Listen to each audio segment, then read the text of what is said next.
जिक्र कर रहे हैं जो पैकेज्ड मिल्क के ऊपर पिछले बजट में हुकूमत ने 18% सेल्स टैक्स लगाया था और उस पर जो पाकिस्तान डेयरी एसोसिएशन है उसको शुरू दिन से तहफ़्फ़ुज़ात थे और उन्होंने अपने जो तहफ़्फ़ुज़ात हैं वो वज़ीर ख़ज़ाना को इस हफ़्ते कन्वे भी किए हैं। उस पर भी मज़ीद बात करेंगे और इस वक्त हमें स्टूडियोज़ में ज्वाइन किया है डॉक्टर नासिर साहब ने। ये स्पोक्स पर्सन है पाकिस्तान डेयरी एसोसिएशन के। तो बहुत शुक्रिया डॉक्टर नासिर साहब प्रोग्राम में ज्वाइन करने का। सबसे पहले तो आप ये बताएं कि क्योंकि जो आपकी फाइनेंस मिनिस्टर से मुलाकात भी हुई है और अदरवाइज़ भी आपकी एसोसिएशन का दावा है कि पाकिस्तान में जो डब्बे का दूध इस्तेमाल होता है वो 64% वो लोग हैं जो गरीब लोग हैं जिनकी आमदन शायद माहाना 50,000 रुपए तक है। तो क्या बेसिस हैं जो आपकी ये असेसमेंट है, ये जो स्टडी है? इसमें हाउस होल्ड सर्वे करती है नीलसन और वहाँ से जो है वो नंबर निकालती है कि आपका जो टोटल पैकेज मिल्क है वो उसकी पेनिट्रेशन क्या है और कौन से हाउस होल्ड उनको यूज़ करते हैं और कितने परसेंटेज है।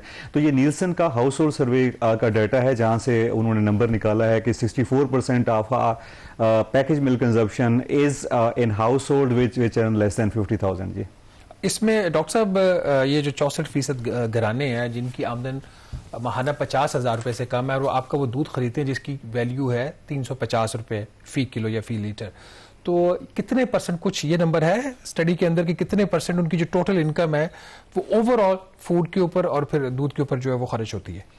अनफॉर्चुनेटली जी पाकिस्तान उन मुल्कों में है जहां के ऊपर फूड इनसिक्योरिटी बहुत ज़्यादा है और जो हमारे फूड इनसिक्योरिटी के इंडिकेटर्स हैं वो इतने अच्छे नहीं हैं। सो फूड इनसिक्योरिटी का मतलब ये है कि physical as well as economic access to safe and nutrition and wholesome food for active and healthy life. जी, सो उसमें अगर देखें तो नॉर्मली जो है वो जो एडवांस कंट्रीज़ में तो 5-6% 10% से ज़्यादा फूड पे नहीं जा रहा होता एवरेज हाउस होल्ड इनकम का, बाकी दूसरी उस पर जा रहा होता है। पाकिस्तान में ये नंबर जो है हावर करता है अराउंड 45 to 50%, मतलब आधी आमदन लेट से 25,000 पे चली जाती है खुराक के ऊपर और ये बढ़ता जाता है जैसे जैसे जो है वो बॉटम ऑफ द पिरामिड आते जाते हैं। तो ये एवरेज है, तो इसके अंदर जो है जो अगर अमीर फैमिलीज हैं तो वहां पे ये 8-10% भी हो सकता है, 20% भी हो सकता है और अगर पुअर इसमें चले जाए तो ये 70% तक भी उनके हाउस होल्ड इनकम जो है वो फूड में जा सकती है, बिकॉज आपको पता है कि फूड बड़ा एक्सपेंसिव है इनकम के लिहाज से।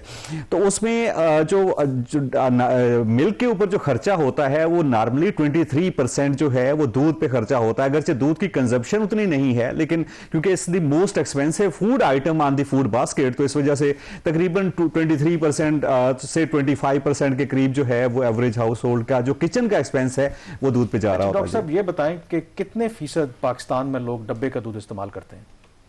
डब्बे का दूध जो है वो लोग तो परसेंटेज में तो ओवरऑल ज्यादा है लेकिन टोटल उसकी जो नंबर ज्यादा है। बहुत सारे लोग जो लूज मिल्क कंज्यूम करते हैं लेकिन ओकेजनली वो पैकेज मिल्क की तरफ चले जा सकते हैं अगर उनको loose milk on the day नहीं मिल रहा। पेनिट्रेशन तो काफी ज्यादा है दूध की पैकेज मिल्क की, लेकिन वैसे जो है वो लेस देन 8% जो है वो लोग any form of package milk use करते हैं, चाहे पाउडर्स हों, लिक्विड हों, दूसरे हों।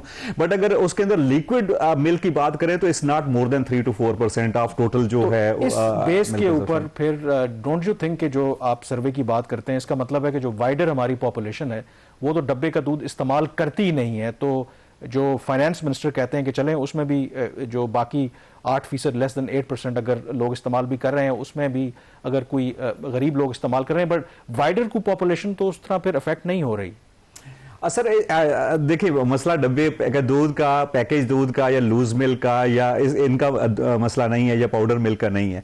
मसला ये है कि आप जो दूध कंज्यूम करते हैं, दूध कंज्यूम करते हैं न्यूट्रिशन के लिए, हेल्थ के लिए। हम अपने बच्चों को देते हैं, प्रेग्नेंट एंड लैक्टेटिंग मदर्स को देते हैं, ओल्ड एज को देते हैं, डिजीज हो तो कहते हैं दूध ज्यादा पीना चाहिए। So milk is for nutrition और मिल्क के बगैर जो है न्यूट्रिशन जो हमारी बैलेंस डाइट है वो कंप्लीट होती नहीं है, जो हमारी डाइटरी गाइडलाइंस हैं वो कंप्लीट होती नहीं है। और खासतौर पर पाकिस्तान जैसे मुल्क में जहां पे मेल न्यूट्रिशन बहुत ज्यादा है, स्टंटिंग है, वेस्टिंग है, माइक्रोन्यूट्रिएंट डेफिशिएंसीज हैं।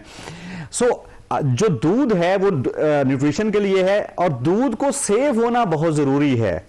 सो आपने देखा होगा पूरी दुनिया में गए होंगे तो आपको दूध जो है हर चीज खुली मिलेगी, आपको गोश्त खुला मिलेगा, अंडे मिलेंगे, सब्जियां मिलेंगी, फ्रूट्स मिलेंगे, आपको कहीं पे भी दूध खुला नहीं मिलता है। उसकी वजह यह है कि दूध is complete diet but at the same time it is the most riskiest diet, क्योंकि ये हर तरह की कंटेमिनेशन को पिकअप कर सकता है, उसको मल्टीप्लाई कर सकता है और उसको जो है अगर घर में लाता है, फॉर एग्जाम्पल अगर दूध के अंदर अफ्लाटॉक्सिन ज्यादा है, 35% ग्लोबल स्टंटिंग का जो पॉजिटिव फैक्टर है वो अफ्लाटॉक्सिन है।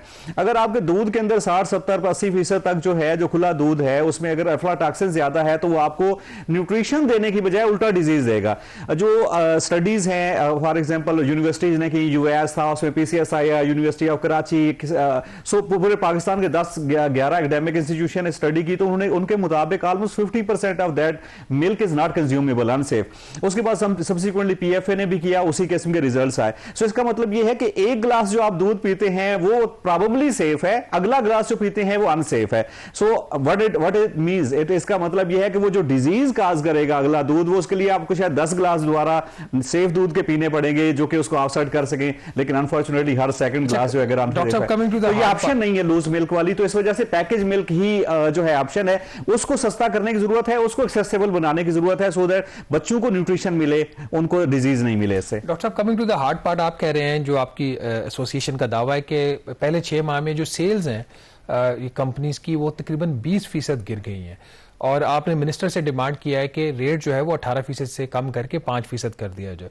लेट्स सपोज कि हाइपोथेटिकली स्पीकिंग, उन्होंने पिछली दफा भी आपकी बात नहीं मानी, ये 5% की तजवीज़ तो आपने जून में भी दी थी, तो लेट्स हाइपोथेटिकली स्पीकिंग कि ये नहीं होता, तो आपके प्लान्स क्या हैं? क्या आप अपने यहाँ से ऑपरेशंस आपकी कंपनीज वाइंड अप करेंगी, रिड्यूस करेंगी, ले ऑफ्स करेंगी? What are the plans?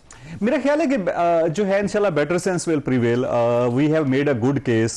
जो है मेरा ख्याल है कि कल जब फाइनेंस मिनिस्टर से हमारी मुलाकात हो रही थी, उसमें फाइनेंस मिनिस्ट्री से भी लोग थे, एफबीआर से भी लोग थे, तो उन्होंने हमें बहुत हौसला दिलाया है कि हम इसको जो है वो सिंपैथेटिकली देखेंगे और हम इसको रिव्यू करेंगे, और आपकी प्रपोजल अच्छी है, बिकॉज हमने जो है सिर्फ हम ये नहीं कह रहे कि इससे आप रेवेन्यू जनरेट ना करें, हम ये कह रहे हैं कि आप जिस तरह से आप रेवेन्यू जनरेट कर रहे हैं उसकी बजाय अगर आप उसको टैक्स को कम कर दें और बेस को बढ़ा दें तो आपके sustainable every year revenue grow करते जाएंगे। अगर हम मुसलसल डिक्लाइन करेंगे तो 1-2 साल के अंदर तो आपको यहां से रेवेन्यू मिलने वाले नहीं है। तो अभी भी जो छोटे प्लेयर हैं जिनका साइज छोटा था वो ऑलरेडी जो है बड़ी मुश्किल में है, उनके लिए एग्जिस्टेंशियल क्राइसिस है। बड़ी कंपनीज थोड़ा सा रेजिस्टेंस दिखा रही हैं, उनमें कुछ रेजिलियंस है, उनके थोड़े मसल स्ट्रांग है, लेकिन with the passage of time जो है, अगर इन टर्म्स ऑफ नंबर, अगर आपकी फॉर एग्जांपल 10 कंपनीज हैं, एग्जैक्टली कितनी आप बता दीजिए, उनमें से ये छोटी कंपनियां कितनी है? मैं उनके तादाद की बात कर रहा हूं, कितनी कंपनियां पाकिस्तान में दूध फराहम कर रही हैं डब्बे वाला? सो बहुत सारी हैं। अभी रिसेंट टाइम के अंदर आपने देखा होगा शहरों में छोटे छोटी कंपनीज जो कि पेस्चराइज दूध देना शुरू किया हुआ है, उन्होंने वो भी हैं। सो नंबर एग्जैक्ट तो इस टाइम पे शायद मेरे पास नहीं है, बट आई थिंक कि 2-3 साल पहले तक अगर 10-12-13 कंपनी थी, तो अभी जो है it should be more than 30। कितनी इनमें से जो वो risk at the risk of closure है? छोटी कंपनी के लिए मसला ये होता है कि बड़ी कंपनी जो है उनका ऑपरेशन बहुत ज्यादा वाइड होता है। छोटी कंपनी जो है लोकलाइज्ड ऑपरेशन होता है, एक एरिया तक होता है, वहां के ऊपर अगर कंजम्पशन गिरती है तो उनके लिए मैसिवली चैलेंज हो जाता है।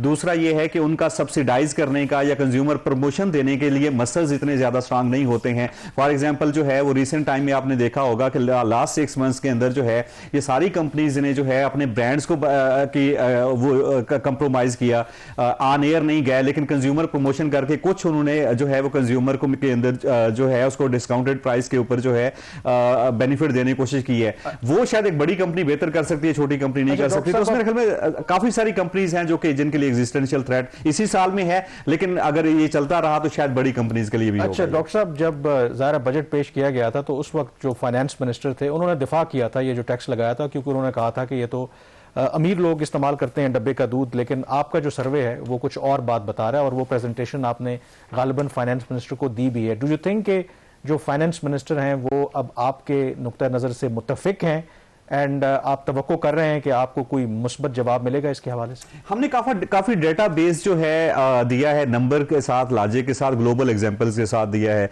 दूध को तो पूरी दुनिया के अंदर जहां पे फूड इनसिक्योरिटी भी नहीं है, मेल न्यूट्रिशन भी नहीं है, वहां पे भी टैक्स नहीं किया जाता, because it's a first food item. So the most nutritious item on the food basket should be the lowest in the price जो है उसमें। तो इसके लिहाज से जो है वो कल हमने उनसे जब बात की है, उन्हें बताया है कि बहुत सारे ऐसे हाउस होल्ड हैं जो कि अपने बच्चों को, अपनी बहनों को, अपनी माओं को जो है वो सेफ और न्यूट्रिशियस दूध देना चाहते हैं जिसमें उनका ट्रस्ट हो, और उनका बेचारों का कसूर क्या है कि उनको एक्स्ट्रा पैसे पे करने पड़े एज अगेंस्ट जो है इतना साफ दूध नहीं है। तो मेरा ख्याल है कि we have made our case. तो कल मुझे लगता यह है कि फाइनेंस मिनिस्टर साहब और उनके कोलीग जो है इसको अंडरस्टैंड कर रहे थे, दैट्स व्हाई दे सेड कि हम इसको रिव्यू करेंगे और इंशाल्लाह we will come back. Doctor Nasir, बहुत शुक्रिया आपका। लेट्स सी कि बजट में क्या होता है। अक्सर जो वादे हैं सरकारी हुकाम के, काबीना के मेंबरान के, वो वादे ही रह जाते हैं। आई होप कि ये जो इस वक्त एक ग्रेव सिचुएशन बन रही है कि एक तरफ पाकिस्तान में 40% जो बच्चे हैं वो स्टंटिंग का शिकार हैं, दूसरी तरफ जो कंपनियां हैं जो सेफ मिल्क प्रोवाइड कर रही हैं वो कह रही हैं कि हमारी जो सेल है उसमें 20% कमी होगी। यहाँ पे छोटी सी ब्रेक लेंगे और ब्रेक के बाद जब वापस आएंगे तो बात करेंगे पाकिस्तान में क्या सूरत हाल है सनतों की। Stay with